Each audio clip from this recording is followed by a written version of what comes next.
All right, so I'm going to actually type in the chat really quick just to see if you all can get the chat box information. This is how we're going to be communicating during these sessions. So let me just double check and see if you guys have access.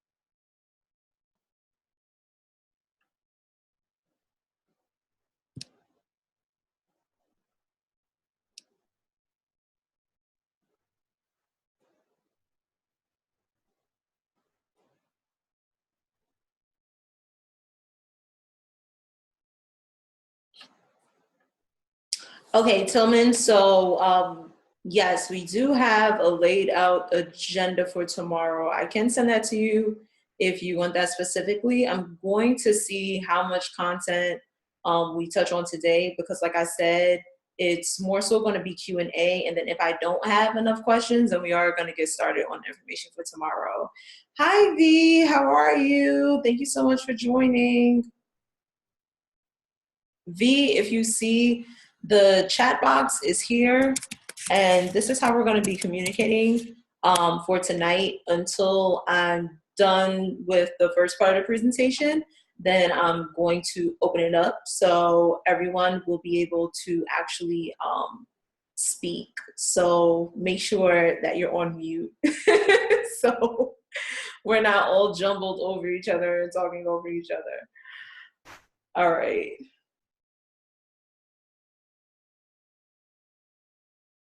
We are going to wait for 2 more minutes. In the meantime, I'm going to go ahead and share my screen with you all. So give me 2 seconds.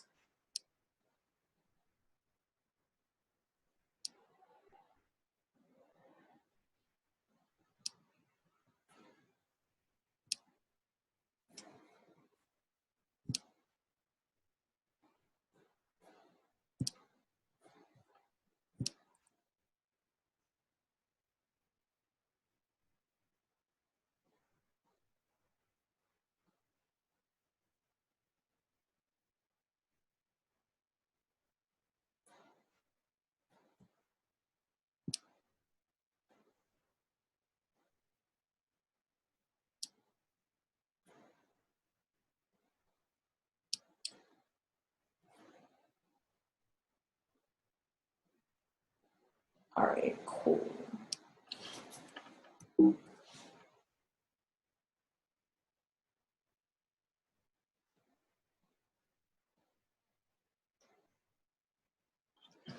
Okay, awesome. So it is 7:16. Let's get started since you guys are here on time.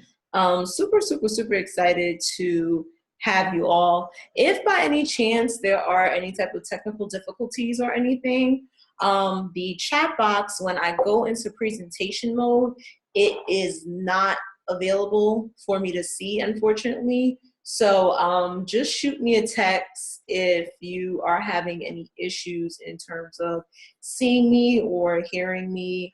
But I do have one of my tech people who should be on the line. But just in case they don't get to me first, let me put my cell in the chat.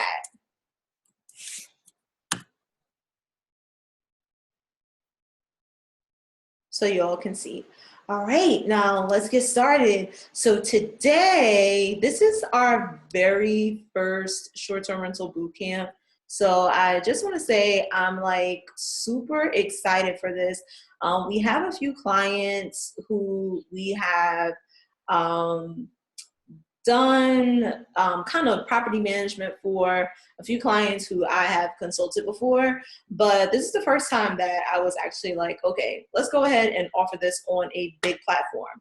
So this is like really, really, really cool. And I'm just excited to have you all here.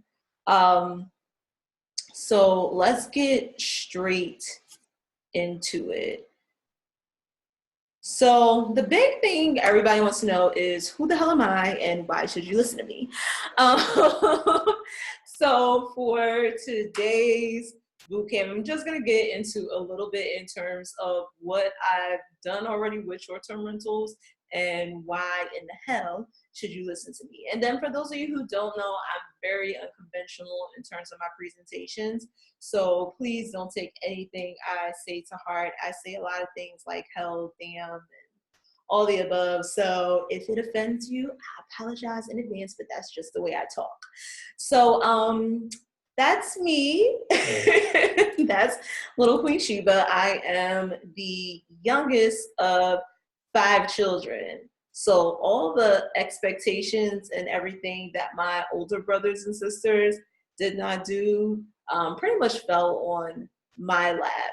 That's my mom, if you can see her, my 2 sisters. That's me. I was totally up to something that night. I don't know what the heck I was doing. And that's the Star City Teen Center shirt. Wow. Very, very, very old shirt. So I'm originally from Brooklyn, New York. My education took me to Delaware State University, where I studied environmental science and plant genetics. So after attending Delaware State University, I went to another small town known as Baltimore, Maryland, and this is where I got started with my real estate career. So I got to Baltimore in 2013. And upon arriving to Baltimore, got started in graduate school, landed a job with the state of Maryland, and I was totally stressed out. I never really fully got a diagnosis of what happened in terms of my health while I was working with the state of Maryland, but I had a hard tingling sensation that would come like down my face each time I stepped into work. I asked a few doctors and they said that is a sign of a stroke, but I was just never admitted because I was only like 23 at the time. So I was like, if I have a stroke, like that is a serious problem. So I ended up quitting my job. And when I quit my job cold turkey, I got started in real estate with rehabbing and wholesaling. So those two were primarily my background. But as you see here, this is a photo of me, my mom, my sister, and one of the random people at a resort that we visited in Mexico for Mother's Day for my mom. We are definitely world-class travelers. Like, I mean, world-class travelers. So I really did not fit the whole job MO thing. So that really wasn't for me. So I had to figure out like, okay, how in the heck can I travel, make money, and actually support myself without being a poor woman? So that's how I got started in this field. I made a decent amount of money, I would say, with doing rehabbing as well as wholesaling. When we started our wholesaling business, we were closing like 12 plus deals a year, but it was so transactional that I really hated it. Like, I hated it so much. So I left that cold turkey as well. Rehabbing just really wasn't for me. Rehabbing, I would say we did good, but the issue with rehabbing, no, actually with rehabbing, we did terrible. I don't know what I'm talking about. Wholesaling, we did good. Rehabbing, we did horrible. We lost so much money when we were rehabbing. So it was just like these different avenues of real estate really wasn't for me. And I needed something that fit my personality. You see, I'm always like the one in the group that's doing something that they're not supposed to do. That's totally my personality, as you can tell. So that led me to Airbnb. But let me talk to you a little bit about this trip. So my family and I, we've probably been to almost every continent, literally, in the world, except for, I want to say, one continent that's like slipping my mind right now. But while I was on this trip in Mexico for Mother's Day last year, I was actually still getting paid while I was in Mexico. So I hear a lot of people usually talking about like, oh, I have this amazing opportunity for you for residual income. I get paid while I'm doing this and that, but I've pretty much done every type of network marketing that I can think of, and it just never worked for me. Like, I never got money in the mail while I was actually away on a trip. And this was the first time that ever happened to me in any business that I was in. So it just like blew my mind with doing that. So that's how I got started with Airbnb. So that is pretty much the biggie for me. I just hated working and I needed something that fit my personality. I really, really, really want you all to think in terms of why you're actually doing this. I know some people who are on the line are rehabbers, some people who are on the line are just getting started in terms of the real estate business itself. So I'm just kind of curious in terms of why everyone is actually interested in terms of getting started with short-term rentals. And I'm going back to the chat box now so that I can just see what everyone has to say in reference to that. My biggest thing right now is we are actually in the midst of getting started with our family. So we really don't necessarily have the time or the convenience to go ahead and do a rehab, to do a wholesale deal all willy-nilly. We need money that was like actually coming in like a paycheck. So that was the big thing for us to continue on and get started with the short-term rental arena. So I'm going to go back to the screen sharing, guys, so I can finish showing you guys everything. If you don't have any questions yet, in the chat box. Okay, so like I said before, I was like 95% done with real estate, and I needed my money to come in daily and weekly like a paycheck. That was the huge, huge, huge, huge, huge thing that kind of happened with me after I quit my job. Even though the wholesaling was going great, and for those of you who don't know what wholesaling is, it's a very simple real estate strategy in which you place a property under contract and you assign your contract to another end buyer. Even though it was going great, in October of 2016, we landed our last big deal. And after we landed that deal, we did not close another deal for another 4 months into February of 2017, which was horrible for me. So after that slow season, I really ramped up in terms of my training and everything in terms of short-term rentals, because I just realized like, wow, this really sucks not having any money come in. I had a few real estate notes and mortgages that were like, paying the bills, but like no real money coming in outside of that. So I was like almost done with real estate. And then I took a look at this opportunity because we already did have an Airbnb that was running. And then I said, okay, let's ramp it up and see what we can really do.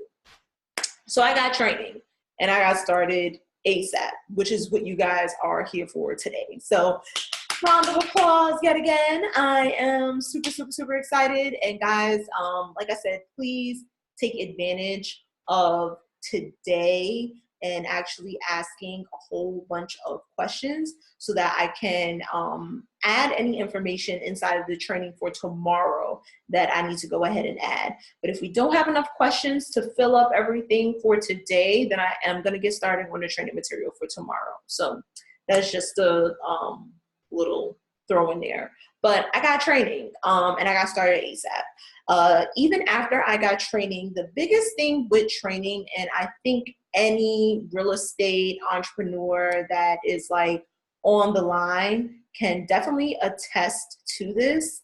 Some of the huge issues with real estate training is that if you are not in the actual area in which someone is located, you can try and give them, I guess, like all the tips and tricks that you would like, but it needs to be specific for their actual location.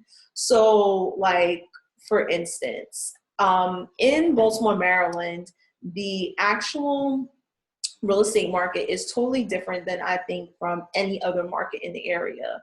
When I first got started with rehabbing, I was trained by someone who was out on the West Coast in California. Now, if you know anything about the West Coast is booming, but it literally has nothing to do with the real estate market in Baltimore. Like, it's just so different. Baltimore is so block by block. And it was just like, the information that they were giving me didn't match up at all to what they were doing in the California area. So even though we did get training, the training wasn't specific for my market. So that's the reason why I was so gung-ho in creating the meetup that we have, because the training that we do is like really gung-ho specific for the DC, Maryland, and Virginia area. And I see Antoine just joined in. Hey, Antoine. So I am going to be screen sharing. So when I screen share, I'm unable to see inside of the chat.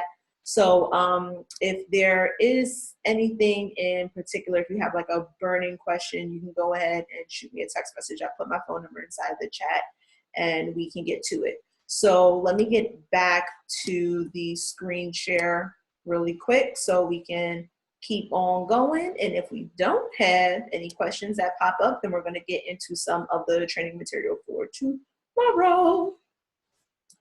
All right.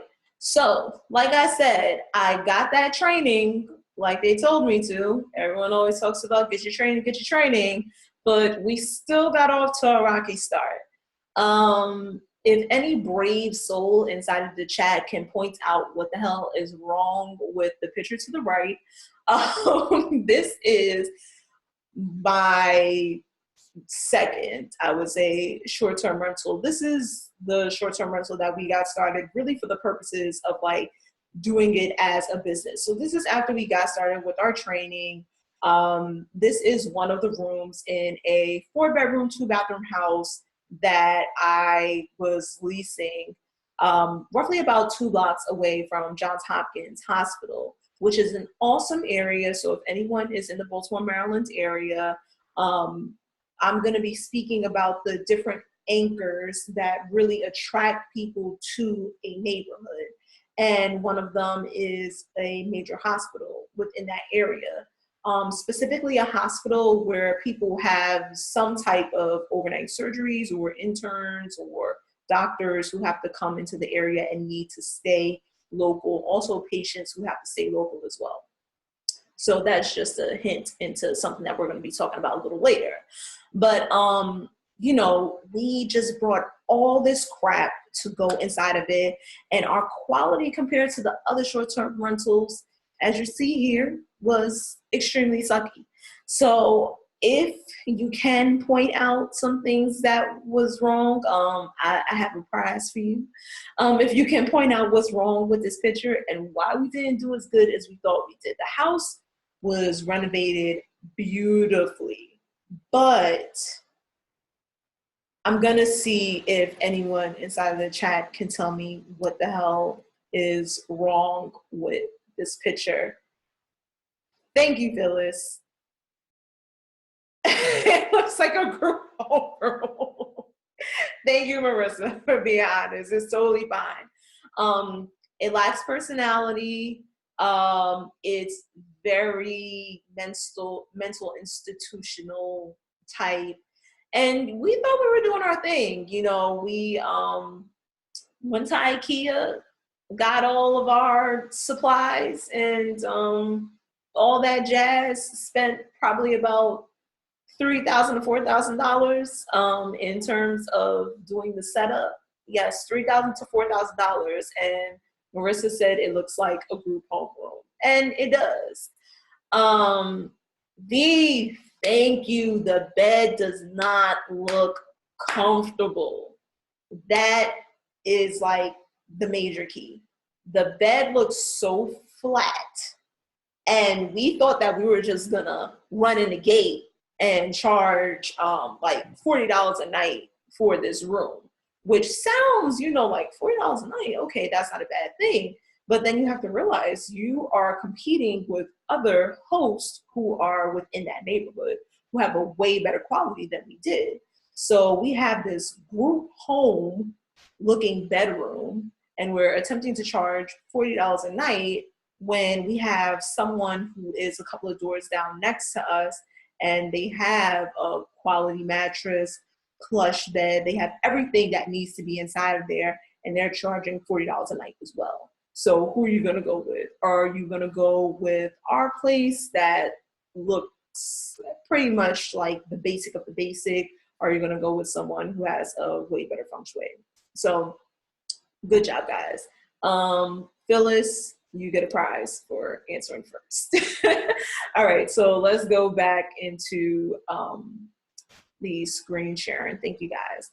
All right, so the second thing, we didn't price our property properly for the quality that we had. So this is like a very basic quality. So we started off at like a really, really, really high price compared to what other people within the neighborhood were charging. And it was pretty much very, very low quality. I will definitely say like the bed that we got, I'm not going to say how much we paid for it, but it wasn't that much at all. And also, nothing was automated. So we had 4 bedrooms inside of one house, which means that we had the ability to go ahead and essentially do 4 different listings inside of that one property. So imagine having 4 different listings just starting off the gate.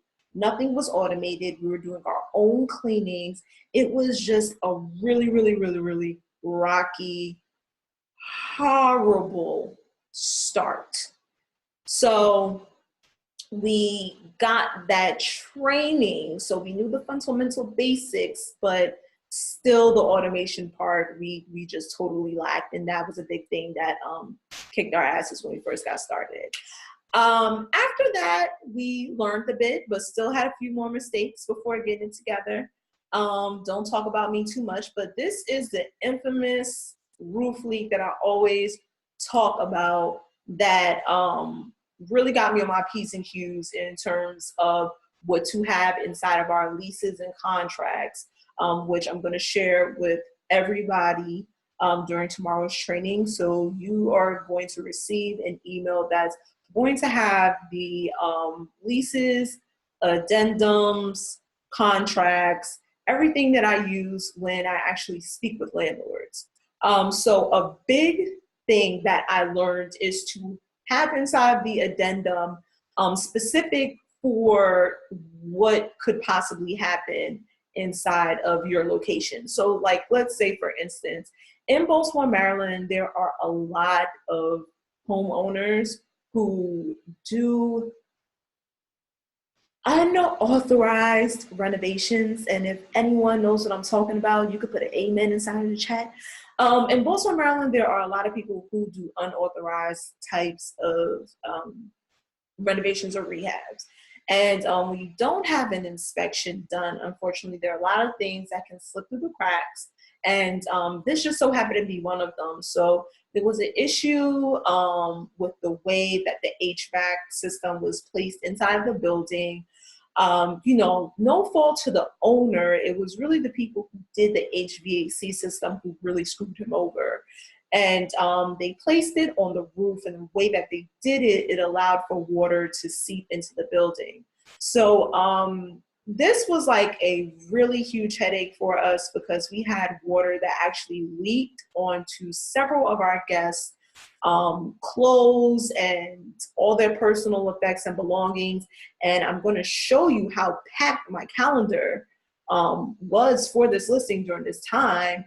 And if you cancel anything, Airbnb really does penalize you like severely if you have too many cancellations.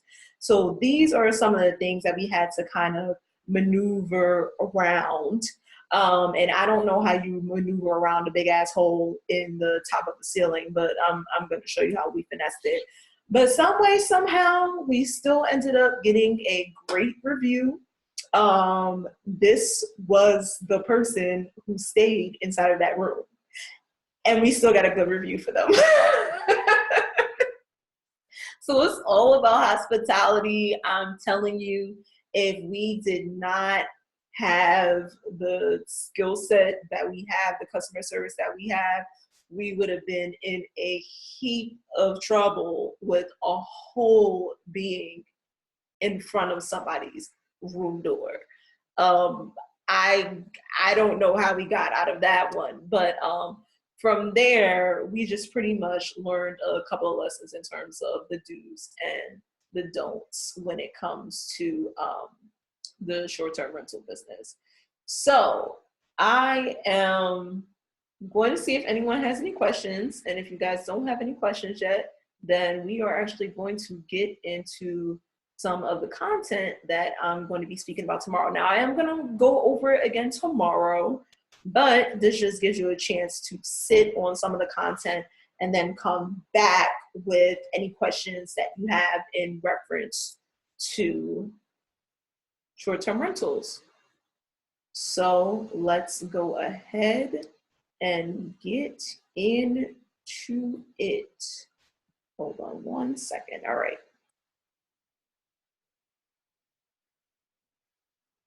All right, so for those of you who don't know exactly what the definition of a short-term rental is, a short-term rental is a temporary furnished living arrangement that is rented either at a daily or weekly rate for a designated period of time. All of that fluff is pretty much just stating that it's a temporary living situation that is already furnished. Like literally, that's all it is. I'm inside of one of our short-term rentals right now. And the only difference between this and if it was a long-term rental is number one, the place already has everything that you need, all the amenities that you would need inside of your own apartment. A short-term rental will have that. Two, a hotel is considered a short-term rental. And like when you're at a hotel, you're renting that on a daily rate or a weekly rate. Sometimes, certain hotels do have weekly rates or timeshares or things of that nature. So that's all it is. So when you think of short-term rentals, don't just think about Airbnb, because you lock yourself inside of a box when you do that. And there are all different types of short-term rentals. Some of them that we actually participate in now. So Airbnb is not the only short-term rental platform that you can use. What are the different types of short-term rentals? You have Booking.com, VRBO and HomeAway, you have Inclusive. You also have some that you may have heard of, such as corporate housing. For any of you who have sat through a timeshare presentation, whether you know it or not, that is a type of short-term rental as well. We got sucked into those as well, so don't feel bad. But Airbnb, I'm honestly going to say, is the big dog out of all of them. Airbnb is definitely the Uber of this game, and they are running it right now. So these are all of the fees for the platforms that we're currently on right now. We are not on Booking.com currently. They have been trying to get us on the platform for a very long time, but there are just a couple of things that I'm not bashing them, But there are just a couple of things that I don't necessarily like about booking.com. So we haven't gone on that platform right now, but I would definitely, look into it to see if that's a platform that you would like to do. What I love about Airbnb is the sign up is free and the fee is only 3%. On top of that, Airbnb does not only do single family homes or vacation rentals. Airbnb does room rentals, shared rooms, which is a big thing. So you can have a listing that literally someone is sleeping on your couch, and that could be considered a listing. You can do an entire home. You can do a eclectic kind of home, like a tree house. There are just so many opportunities on Airbnb, which is why I really love them. TripAdvisor, sign up is free as well, and it's only $3 per booking as well. VRBO sign up is free, but the fee is $10 per booking. So I use VRBO and HomeAway when I have some gaps inside of my calendar for Airbnb, but they're not necessarily my main go-to. And inclusive was created because there was a lot of discrimination that was actually happening on Airbnb. Airbnb was founded in 2008. So I would definitely say around the beginning phases of Airbnb, there was a lot of discrimination that took place, unfortunately. So they have done a lot to kind of negate that. And even when you sign up, they let you know when you sign up as a host that that is something that they don't necessarily tolerate on the website. So they try to make that very clear. So let's get started with the big dog on how to create a profile on Airbnb. I'm going to breeze through this because this should not really be anything that we get hooked up on. So as you see, you have the 3 different tabs. Airbnb is more of an experience rather than just a short-term rental platform, which is why they are kicking everybody's ass right now.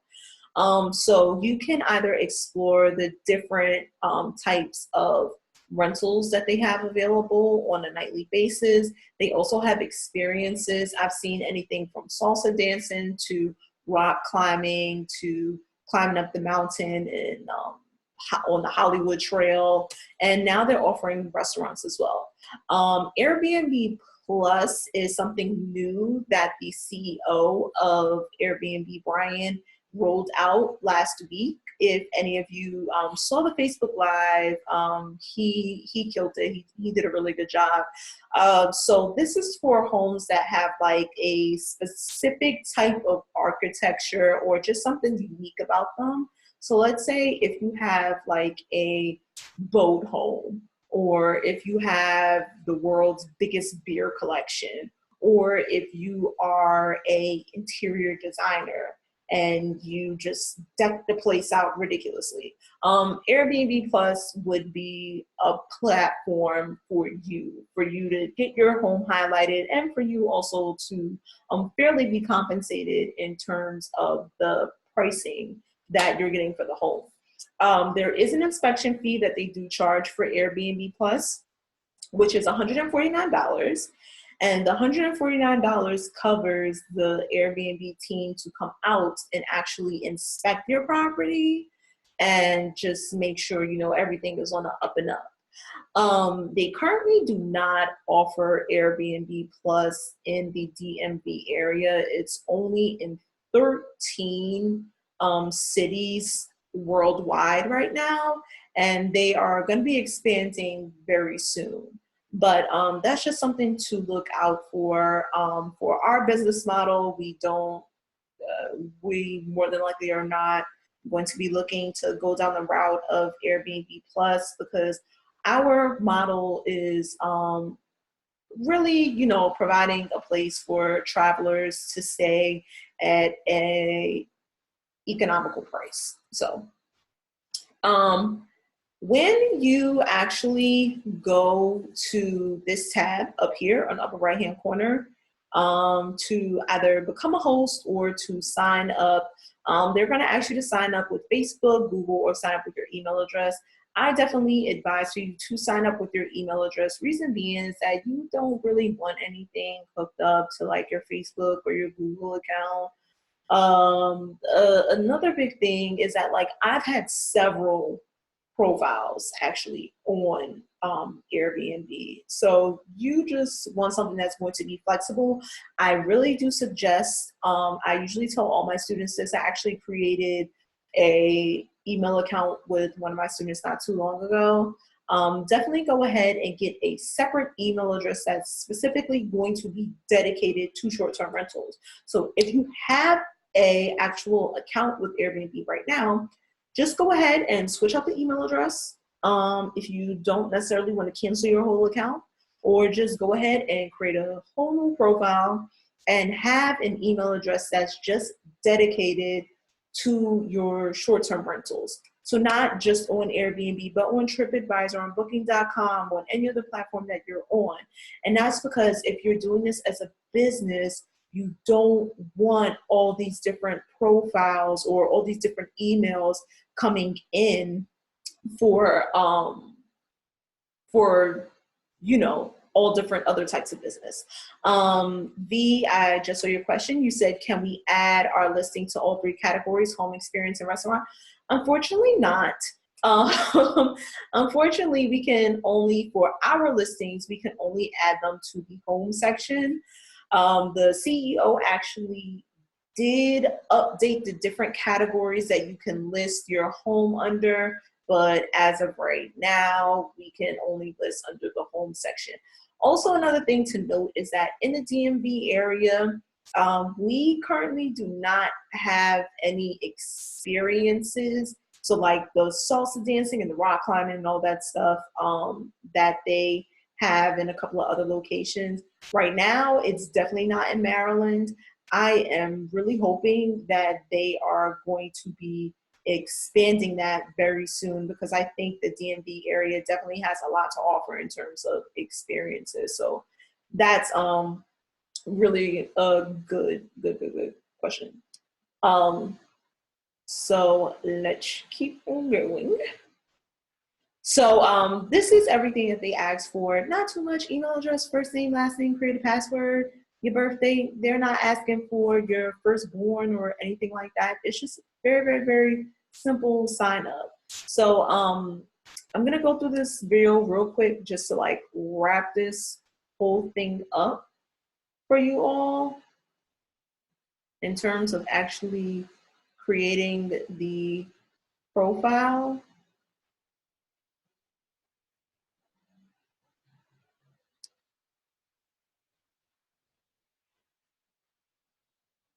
Actually, we are going to hit that one more time. Hold on 1 second.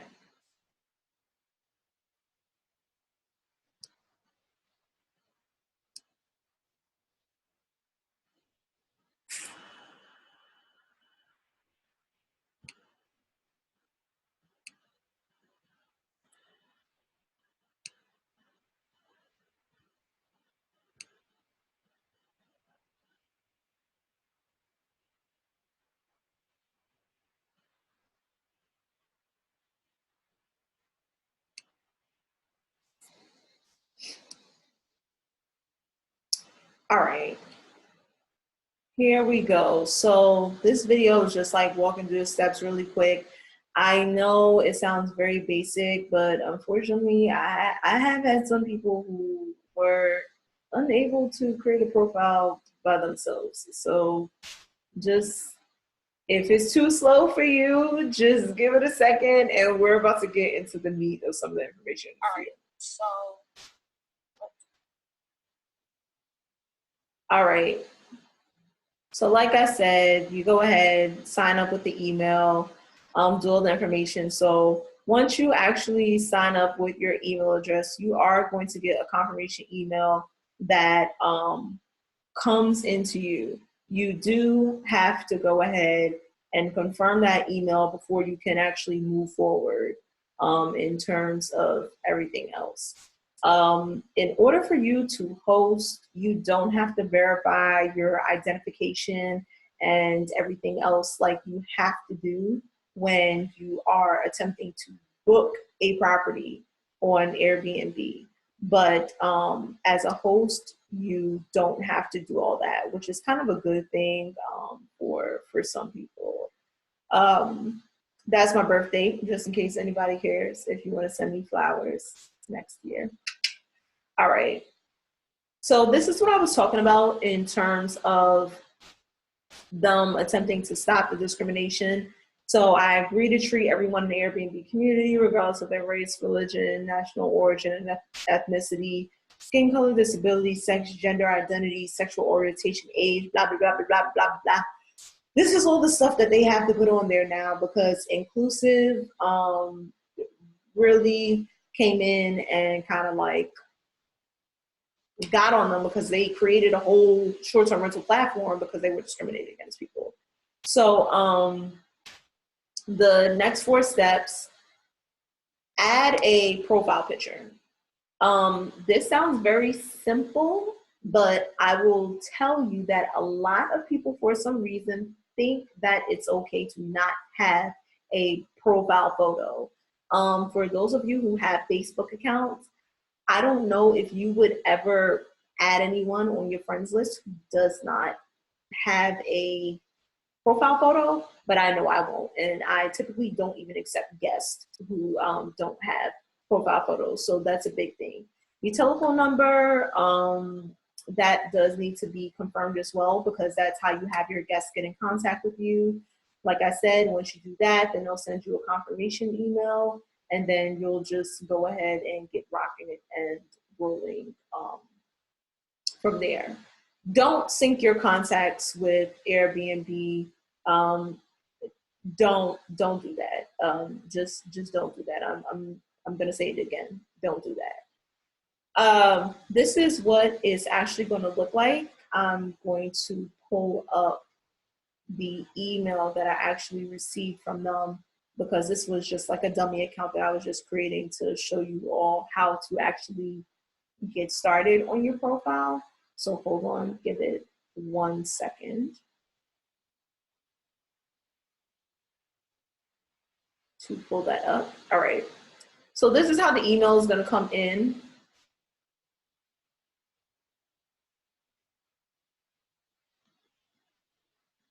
Oh, you can't see the screen. Okay.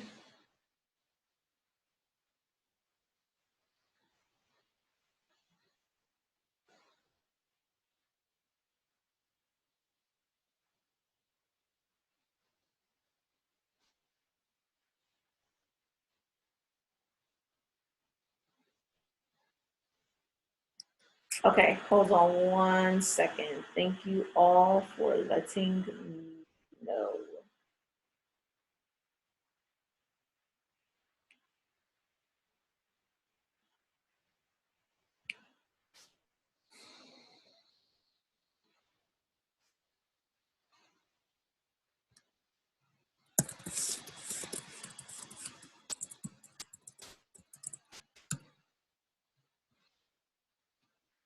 Okay, sorry about that, guys. Let me know if you can actually see the screen now.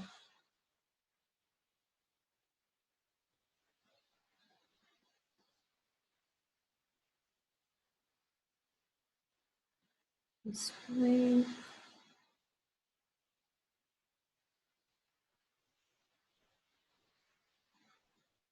All right, let me know. Okay, awesome.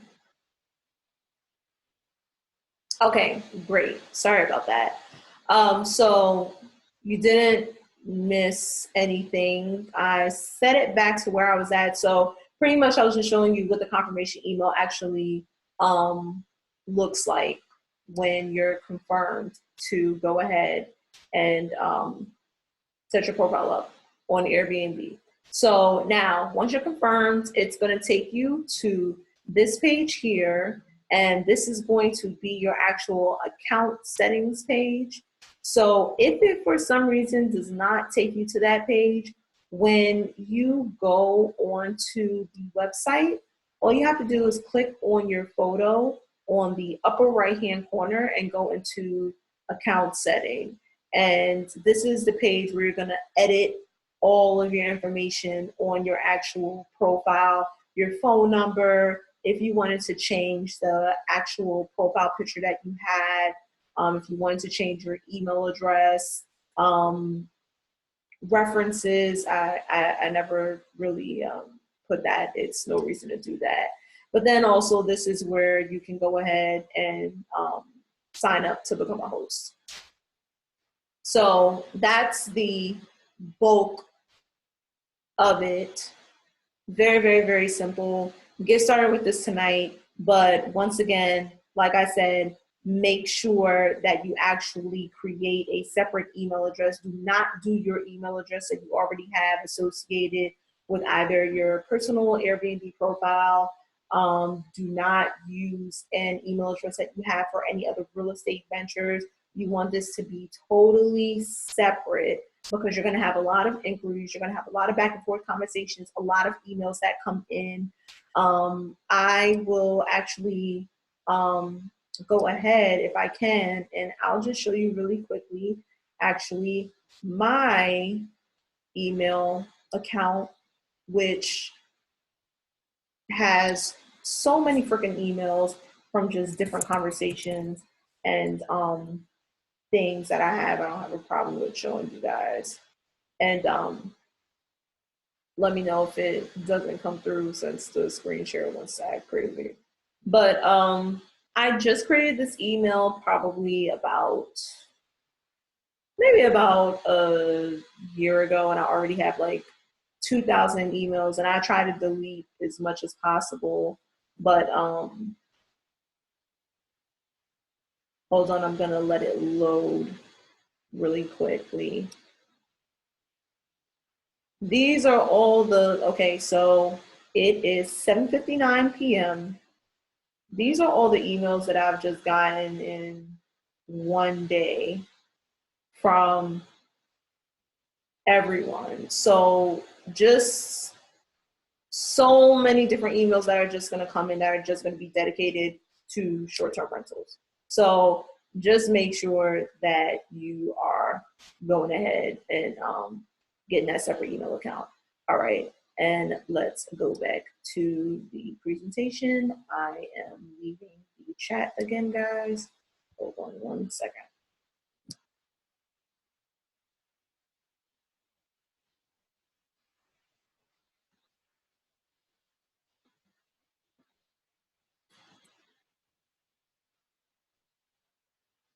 All right.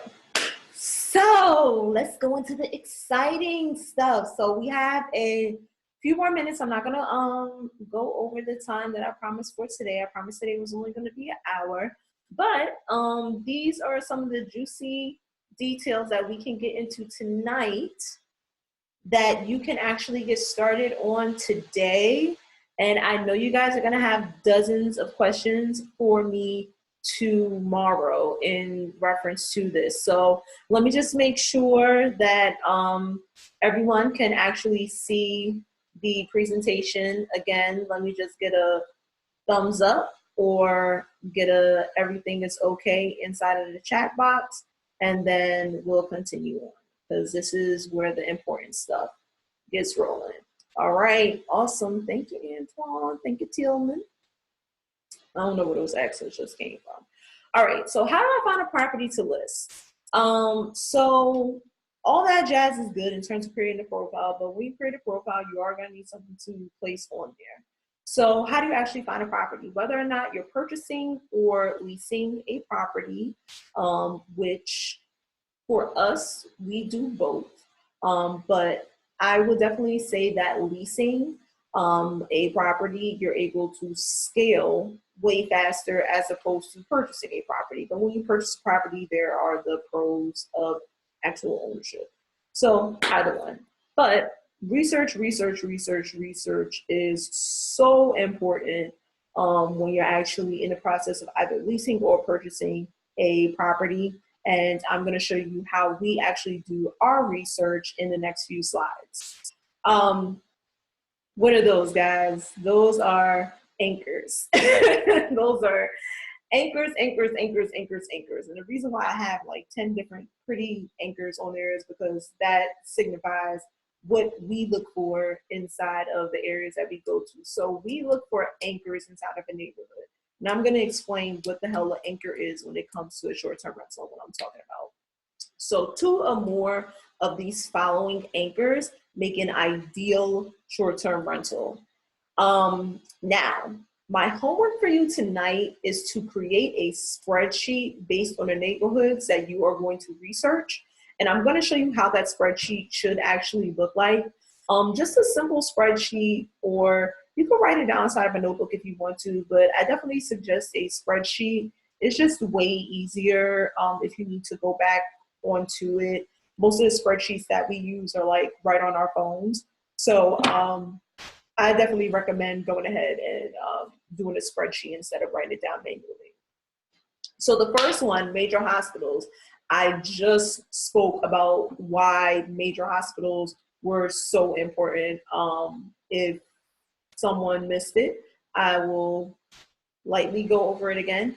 You have interns, you have patients, you have visitors, you have doctors, you have nurses, you have all different types of people who need to be at hospitals. But it doesn't need to be any rinky-dink hospital. It needs to be a major hospital. So what we do is that we just go ahead and Google the top hospitals in whatever city you're located. So for instance, we're currently in Baltimore, Maryland. We're in New York as well, but mainly we're in Baltimore. So I would do a simple Google search of top hospitals in Baltimore. And then these are the top 4 that show up. And ironically, we have Airbnbs in the 1st and 3rd location that just popped up. Actually, we have one in the 1st, 2nd, and 3rd location. Okay, I lied. So we have Airbnbs in 3 out of these 4 locations. So University of Maryland Medical Center, let's just go ahead and click on that one. This is the actual address for the University of Maryland Medical Center. And you see the zip code right here, 21201. And then I would just go ahead and plug that into my spreadsheet as one of the hot spots that I'm going to be looking for. And you're going to see why that's so important very soon. Airports, preferably international. So I, like I said, went to school at Delaware State University, and we had an airport that only had like one company that ran out of it.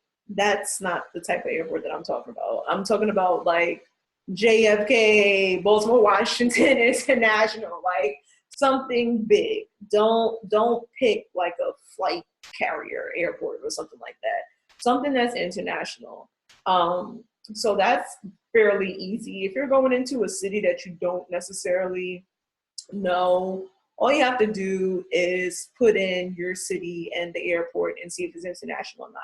Baltimore Washington International is clearly international. And if you're in the Washington, D.C. area, you guys have 2 international airports, if I'm not mistaken, but they're not necessarily in D.C. They're in Virginia, but we won't go there. The next anchor is a major college or university. When I say major, I mean around 4,000 plus students who are on campus. So no online campuses or virtual universities. So that's fairly easy to spot. When I Google universities for the neighborhoods that I'm looking up, you'll see the different major universities within the area pop up. And ironically, I would say these are all areas that we also have listings in. So just very simple. You just click on one of those, you find the zip code for where it's located, and you go ahead and you plug that inside of the spreadsheet that you're creating. And this is just a database for you to go back to for when you start doing your research for the different areas that you're looking to either purchase or lease short-term rentals in. So there's a method to this madness. So I'm not just having you collect a whole bunch of zip codes to not use it for any reason. Next, active convention and sporting centers. So when I mean active, I mean people actually go there, not the ones that have the ghosts running around inside of the space because it's so empty. I'm talking about ones where they actually like have events, and preferably the ones that have hotels that are conjoined or close to them, because then that definitely tells you that that convention center or that sporting center, well, they're not going to have a hotel connected to the sporting center, but for a convention center, usually a lot of them do have a hotel that is either local or directly attached to it. And that's fairly simple. So for Baltimore, we have the Baltimore Convention Center. For whatever area you are in, you can just put in your city and put in convention center, and it should pop up for however many convention centers you have. Baltimore only has one. Some cities have 3 to 5 of them. But once again, make sure you take down that zip code. And for those of you who have been paying attention, there has been a zip code that has literally popped up about 5 or 10 times already. So that's the reason why you're taking down the zip codes. And then also for stadiums, I just plugged in Baltimore stadiums, and the 2 stadiums that we have within the area popped up. We have the M&T Bank Stadium, which is home of the Baltimore Ravens. For any of you NFL fans, I don't necessarily care for football, but I like money, and the Ravens attract a crowd. And Orioles Park at Camden Yards. So all of our sports teams literally have diehard fans, diehard Ravens fans, and diehard Oriole fans. So people travel for miles and miles to come to these stadiums. So it's just like ridiculous. But now this is the reason why I was telling you to take down all of the zip codes. You have the neighborhoods, and I exited out of the screen just in case anyone has any questions. And I'm going to go back into the full screen in a couple of minutes. So if you have any questions, please type inside of the chat box. You have the different neighborhoods that I just listed: University of Maryland Medical Center, University of Baltimore, Inner Harbor Convention Center, whatever the case may be.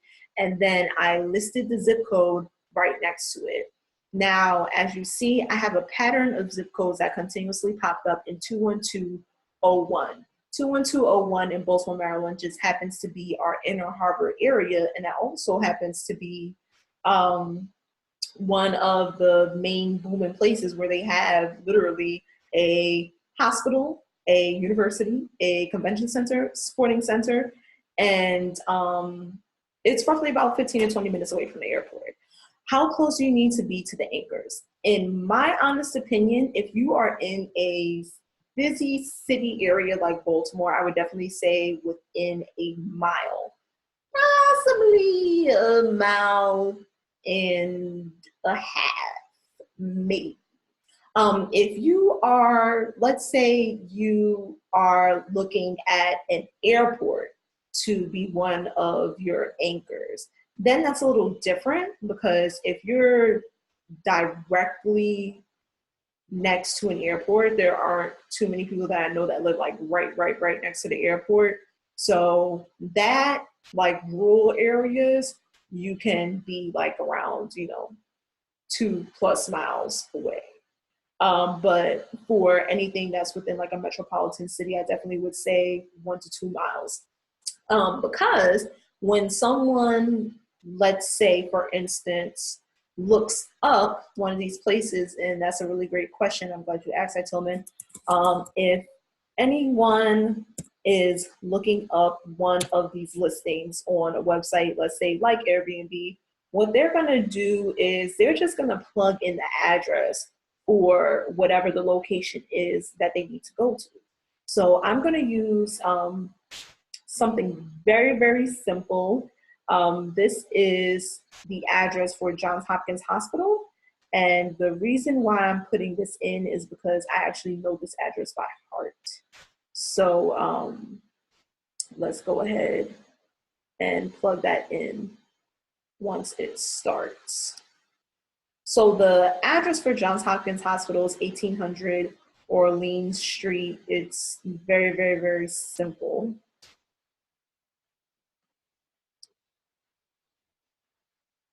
And when someone is looking to rent an Airbnb, they are just going to type in the address for the location that they need to go to. If they need to go to the convention center, they're just going to put in the convention center address. They want to go to Johns Hopkins, they're just going to put in 1800 Orleans Street. That's the address. Boom. Click on that. And then they are going to put in specifically like what type of property do they want. So do they just want a room rental? Do they want the entire place? Whatever the case may be. So when you click on homes, then it will show all of the properties within that neighborhood. Now, what happens is on the right-hand side is going to show a map, and that map that pops up on the website is probably about a 1 to 2 mile radius around whatever address that they put in. And that's why I say a 1 to 2 mile radius. So this little map that's popping up over here, this shows all the rentals that are within that area. And then they start to dwindle down depending on what type of property they're looking for, depending on the date, whatever the case may be. So this is the address that I put in. As you can see, 1800 Orleans Street. And then these are all the rentals that are gonna pop up around it. If you're any further than around, 2 miles away, then you're not necessarily gonna pop up. But if you're within this little bubble or radius, then you will pop up. And yeah, so really good question.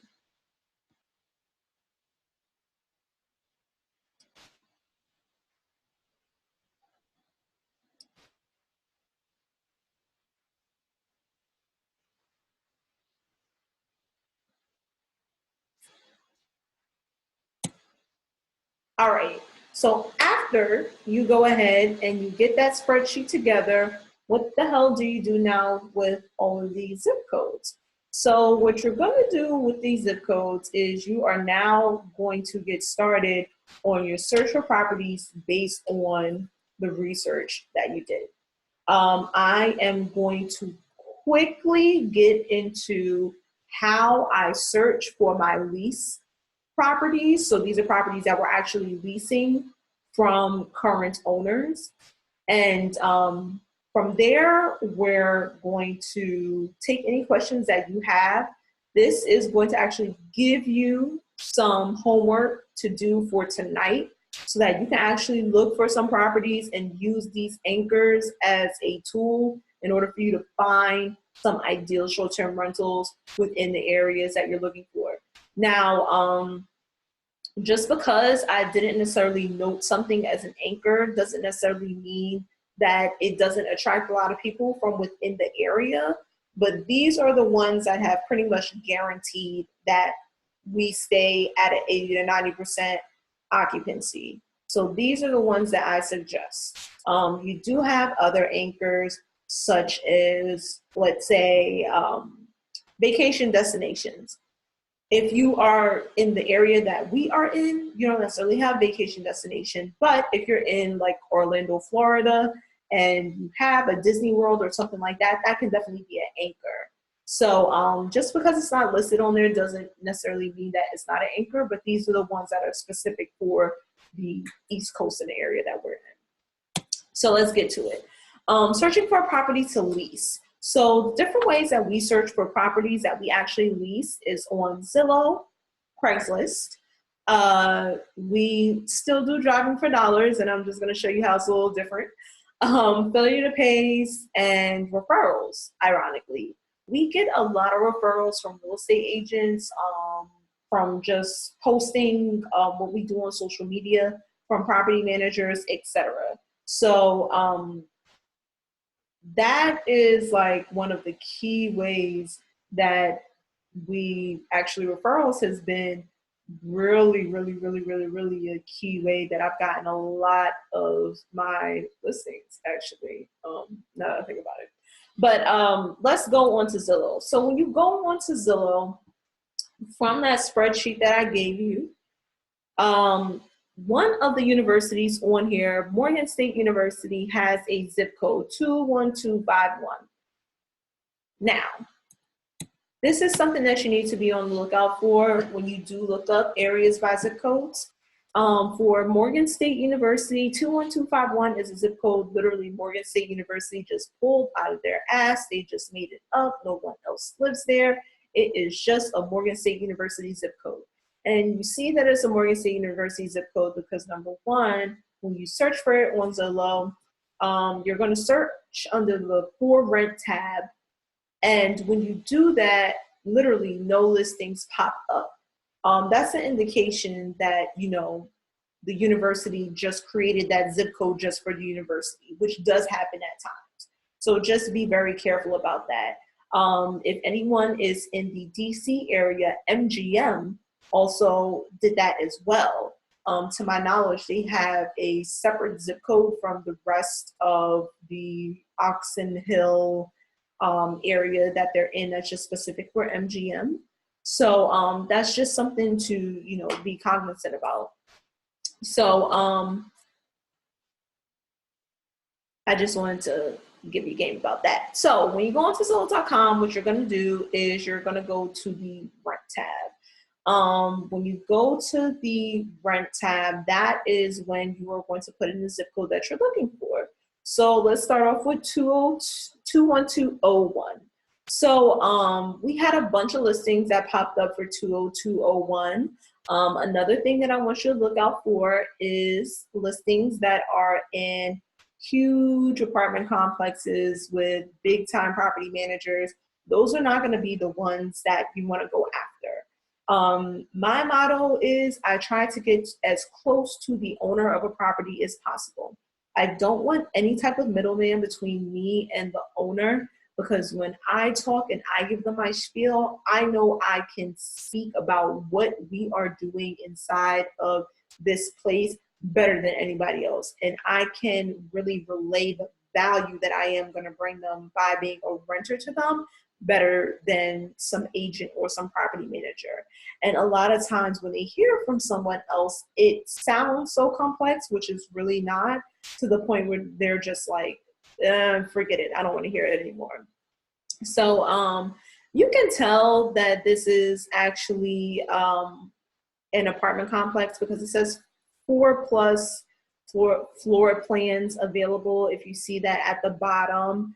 And then you can just tell from the pictures, it has a lobby, it has big screen TVs inside of the lobby, et cetera, et cetera. So this is more of a listing on Zillow that we would look at. The rent for this is way too ridiculous. So I would not take this, but just showing you that this is actually a real person that you can talk to, because Amber's phone number is right here.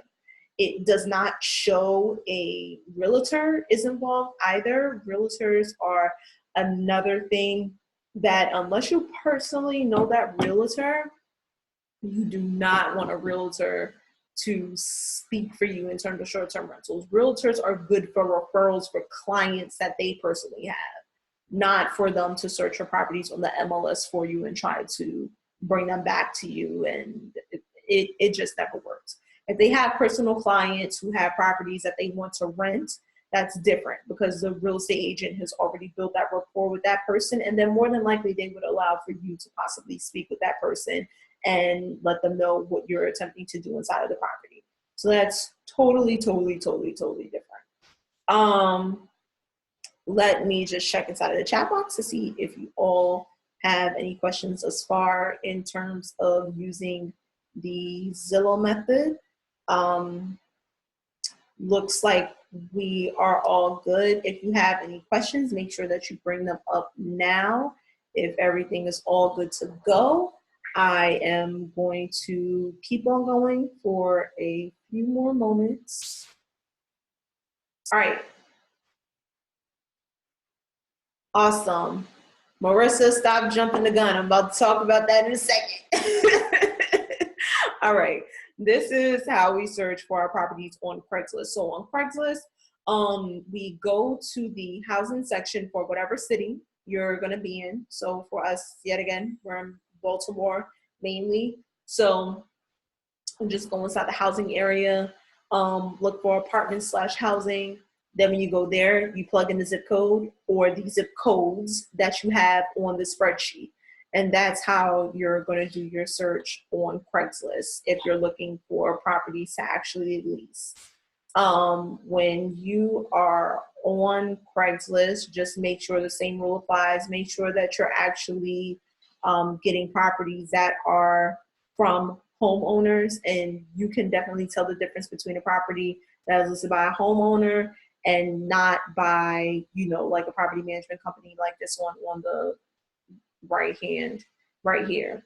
Now, I'm not bashing real estate agents or property management companies. We've actually worked with property management companies, and it's worked out good for us, but those are property managers who we actually had a rapport and a relationship with. And we also made a relationship with the owner as well. So we just weren't going through the property manager for everything. So just a FYI. Driving for dollars. This is a strategy that a lot of real estate investors use to find desirable properties in areas that they want to be in. So all we do is whatever the address is for like a university, local college, hospital, or wherever the case may be that we saw a property in or that we're interested in being near, we would just plug in that address. And then like the question that was asked earlier in terms of how close do you want to be to that anchor, roughly around, I say a mile is awesome, no more than 2 miles. And you just kind of drive around that neighborhood and you look for handwritten for rent signs. And tomorrow I'm just going to show you a couple of pictures of some of the for rent signs because we literally just went driving for dollars 2 days ago because we're looking for some additional units to add on now. So we look for handwritten for rent signs. And then, sometimes some homeowners are a little bit more savvier than others, and they have the for rent signs that are, all glammed up. But you can definitely tell the difference between a homeowner for rent sign and a real estate agent for rent sign. I don't go for real estate agent for rent signs because once again, you don't want anyone else talking for you. You want to speak to the owner of the property yourself. So don't even go in that direction of calling the real estate agent for it. They don't get it. They don't get it. Failure to pay, district court. Thank you. We are finally here. When you head to any district court, this is a strategy that investors use for like wholesaling, finding a place to purchase as a long-term rental, rehab, whatever the case may be. But this is also a really good strategy in terms of finding short-term rentals because the reason is you have distressed landlords who have kicked out so many tenants. They are just tired of kicking out tenants at this point in time. And here you come in with the spiel that we're going to talk about tomorrow of how you can help alleviate all their problems because you're going to be the perfect tenant. You're going to be fixing things because you're going to have people who are staying there on a continuous basis. You are going to definitely be paying them rent because you're going to be making money off of the property. Just all different types of glitz and glamour that you can bring this person who is clearly in distress because they're kicking out a tenant right now. So when you head to any district court, you ask the clerk where you would file a failure to pay rent. And then typically they have a pile of paperwork. Like literally last time we went, it was a stack this thick and it was all failure to pays in Baltimore City. They may ask you like for what time period you want the actual failure to pays for. Usually they have them for the last week or two. And what I mean by that, that means that the owner or the landlord has just filed the failure to pay within the last week or two. If you're in a big metropolitan city, then you're going to have failure to pays that are like filed all the time. If you're in a more advanced city than Baltimore, they may have all this information in an actual database online or in their computer. But for a lot of cities, they're still kicking it old school with the paperwork. And this is how the actual failure to pay application or whatever you want to call it looks. So you're looking for this information up here with the landlord's information. You don't want this information down here with the tenant's information. So this is the landlord's information.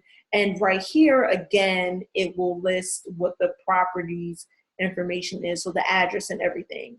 Now, because you already have this database that you created of what areas you are interested in, then you don't even have to take down 1,000 landlord or 1,000 property addresses, because you know specifically what areas you are targeting.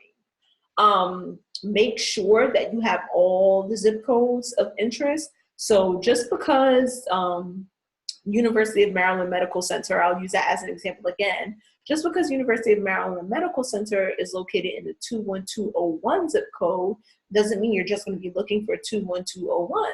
Look for those other zip codes that are within a mile or two radius of 21201, because those will still be desirable zip codes for those people who are looking to be close to the University of Maryland. Maybe they don't want to be right up on University of Maryland. They want a little space away from University of Maryland.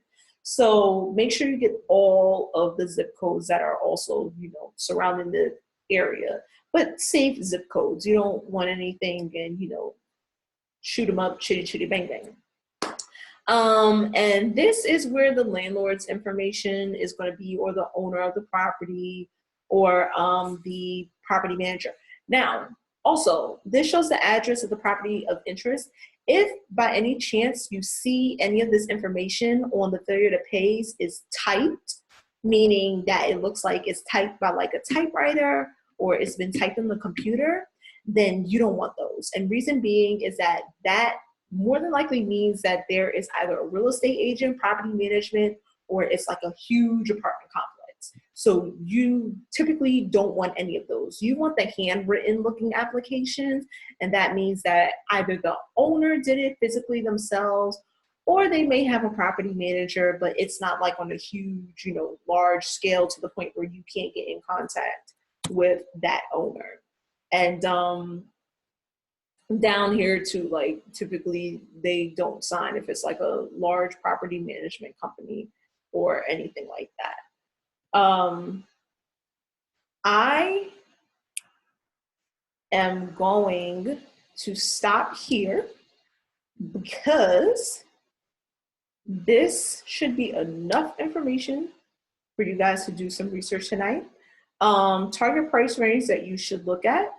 Another excellent question, Tillman. I believe that there is not necessarily a target price range that you should look at. What I've noticed though is that if you go into, let's say that the average rents for the area that we're in are anywhere between $900 to $1,200 for a one bedroom apartment. If you by any chance find a property that is lower than $900, then you're probably not in a desirable location. So I don't think it's necessarily a target price range. You just have to look to see what the listings are going for within that neighborhood. So for those of you who don't know the strategy that I use this formula right here, and I'm going to type it inside of the chat box. And don't worry, I am going to go over this in detail tomorrow about how exactly I do it. So what I do is for any property that we're looking at in whatever neighborhood, I go ahead and I take the amount for the rent. So let's say I'm looking at a 1 bedroom, 1 bathroom within the John Hopkins neighborhood. This is the last neighborhood that we looked at. If that property is $1,000 per month for a 1 bedroom, I multiply that by 2, which would give me $2,000. And then I divide that by 30, which, for those of you who also don't know, I'm pregnant, so my brain does not work at the speed that it used to. So that's $66. So that equals $66. So to answer your question, I don't necessarily go after a target price range. I just want to make sure that I can make double or triple what the rent is going to be in the area. So I take the rent, I multiply that times 2,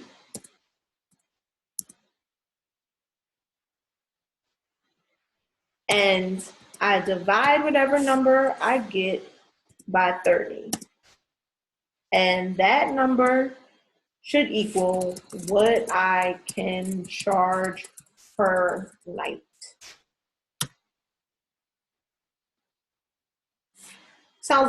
Looks like a very complex math equation. It's really not. It's the 2 times formula. It's very, very, very basic. So let's say if I was in a John Hopkins area and I was looking at a 1 bedroom, 1 bathroom, and they wanted to charge me $1,000 per night. Well, let me go into the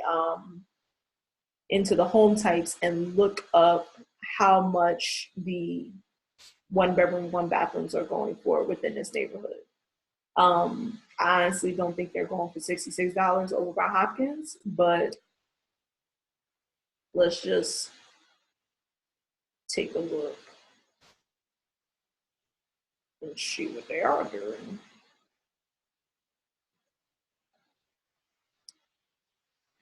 Entire place. Apply.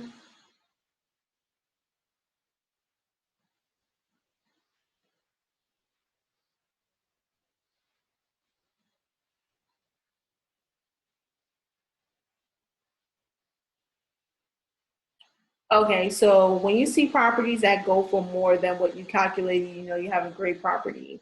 So when I do that equation and when I take a look at the properties that are in the area, so I just did this equation for $1,000 rent per month. And when I do that equation, I end up with $66. That's how much I should be able to charge for a 1 bedroom, 1 bathroom within a neighborhood. If I then go and research on Airbnb and I see that places are going for like 80, 90, even $100, then I know that that is a great location. That's an awesome amount for rent. And I am probably going to take my contractor or inspector over there just to make sure, it ain't no roach motel or anything, because then that would be an awesome, awesome, awesome deal. But if it's the instance such as this, where I do my equation, the rent is $1,000 per month, and I times the rent times 2. If you want to be even more conservative, you can times it by 3, but I typically just do times 2. And I get $2,000, divide that by 30 because that's the amount of days that are typically within each month except for February. And I get $66 a night. So I would want to see that I can charge at least $66 a night for an entire 1 bedroom, 1 bathroom. I wouldn't feel comfortable with that because I am really not seeing 66. I see 67, but that's from a superhost that has 177 reviews. So can't really get jiggy with that. I see 51 per night, which is lower. I want to at least see 66. I see 120 per night, entire apartment, which is really, really good. Another one for 175, but let's see if that's like the going rate or if that's just like every once in a while. So 85, 75, then you got 42.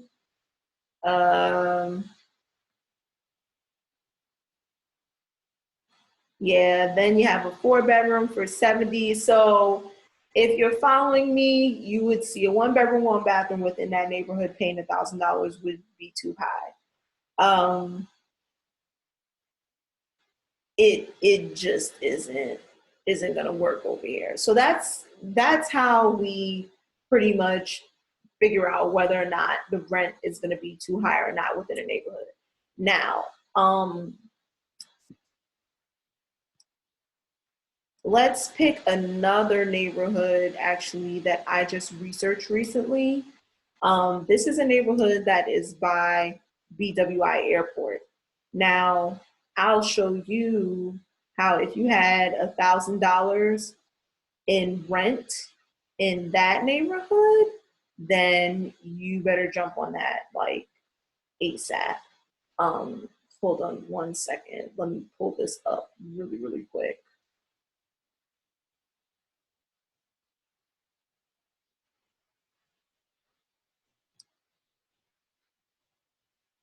So once again, 1-bedroom, 1-bathroom, $1,000 per month.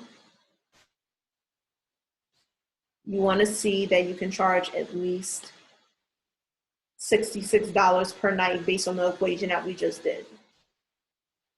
So in this neighborhood, this neighborhood is called Odington, which is near BWI Airport.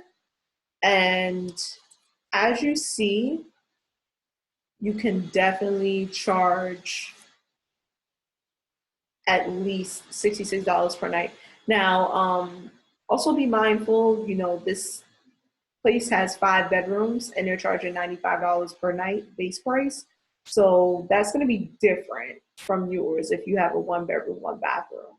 So you would be more closer to this condominium that has 1 bed than you would be to an entire townhouse with 5 beds. So just also be mindful of that when you are doing your research on here.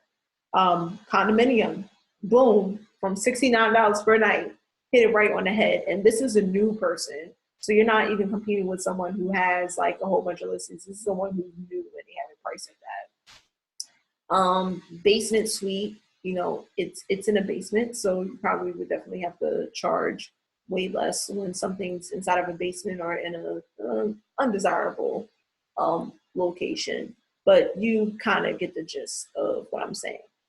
All right, off of that, V, I saw your question. How can we get data of failure to pay? So V, if you are located in Baltimore, Maryland, they have several failure to pay courts. The most popular one is located at 501 East Fayette Street. I'm gonna put that address inside of the chat box.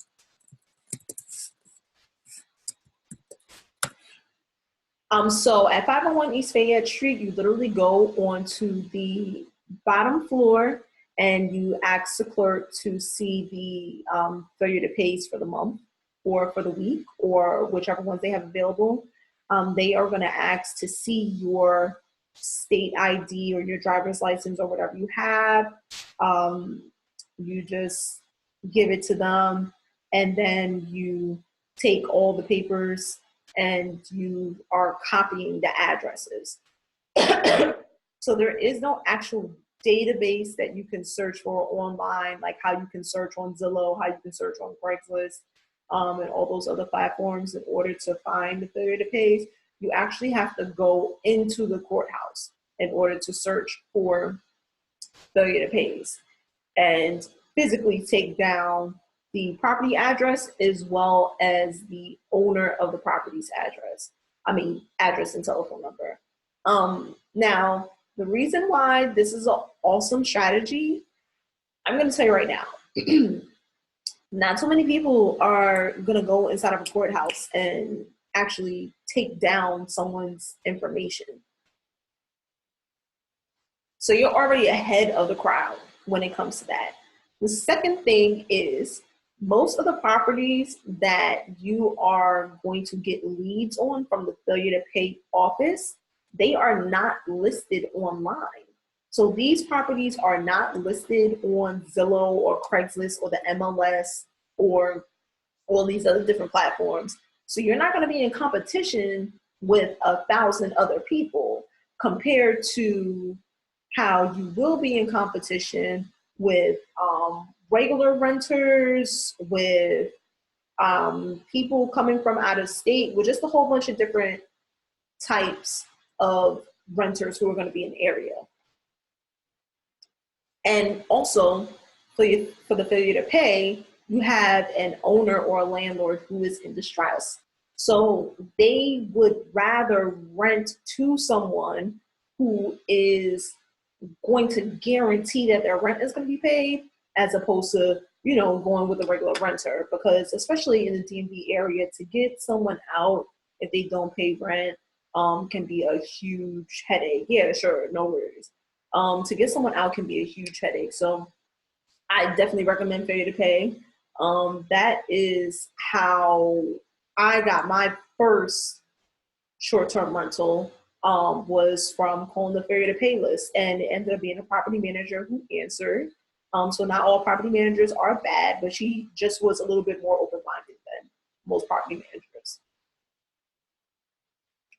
Are there any additional questions on how to search for a actual short-term rental to lease, or any questions in terms of anything else that we covered today or what we will possibly be covering tomorrow?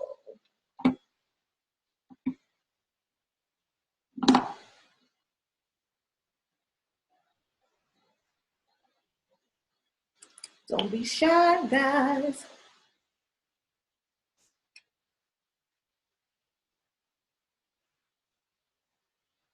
Marissa said, this is really good. Thank you, thank you, thank you. If there is anything that comes to mind after we get off of the webinar for tonight, just write it down and make sure you ask that for tomorrow. $66 per room or an entire place. Good question. So for the formula that I just did, that would have been $66 for the entire place. If you had multiple rooms inside of the house, so let's say for that same formula, I'm gonna type it in the chat box again so that you guys can see it. So if it was that same formula, so if the rent was $1,000 per month, and let's say you had a 2-bedroom house or a 2-bedroom apartment, and you were interested in listing each room instead of listing the entire place as a 2-bedroom, then you would just divide the $66 by 2, and then that would get you $33 a night. It looks way more complicated than it is. So $1,000 for rent times the $1,000 by 2, you get $2,000.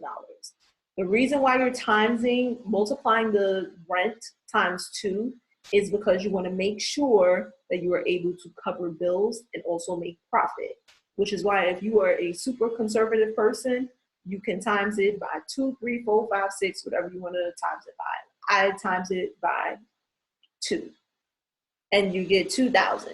You divide that number by 30 because there are 30 calendar days typically in each month, and that gets you how much you want to charge for your listing each night. That's when you do your research on Airbnb and you see what the listings are going for on average for each night. In this case, where the rent is $1,000, you will want to see that a listing can go for at least $66 if it was a 1-bedroom, 1-bathroom. If you have 2 bedrooms, which all I did was divide by 2, then you'll want to see that each room in that neighborhood can go for at least $33. And tomorrow, I'm going to show you guys exactly in detail how we do our pricing strategy. For those of you who do not know, the company that we use currently right now is called Wheelhouse. And they are amazing in terms of all the different strategies and ways that they figure out what is going on in a neighborhood, what conventions are happening, what hotels are charging, what's the occupancy rate within a neighborhood, all these different kind of things that Wheelhouse does in order to search the algorithm, and all these different things. So all that we are actually going to go over tomorrow. Are there any more questions before we wrap this bad boy up for tonight? Because I definitely went over an extra 30 minutes.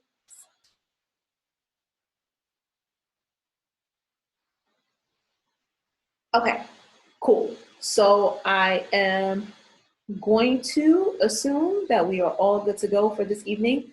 So everyone, thank you so much for being here. We are going to be sending out the link for you to register for day 2 inside of your inbox no later than tomorrow morning. So be on the lookout for that. If you have any questions that pop up, please make sure that you write it down. If it's anything in particular that you want to make sure that I cover, please make sure that you go ahead and write down all your thoughts, ideas. If you want me to speed it up, you can put that down too. That's okay. Thank you so much, LaShawn. I appreciate it. Anything that you have for tomorrow, just make sure that you do it. Definitely, please go ahead and do that homework in terms of searching for properties if you are planning on leasing a property. If you already own a property, no worries. We're going to go over everything tomorrow in terms of the staging, all the different criterias. Like I said, I have the addendums, the leases, the supply list, everything for you guys tomorrow. So from the bottom of my heart, I want to thank you all again for attending, and I will see you all tomorrow at 5 p.m. Eastern Standard Time sharp, so that we can go ahead and get rocking and rolling through this training. All right, guys, see you soon.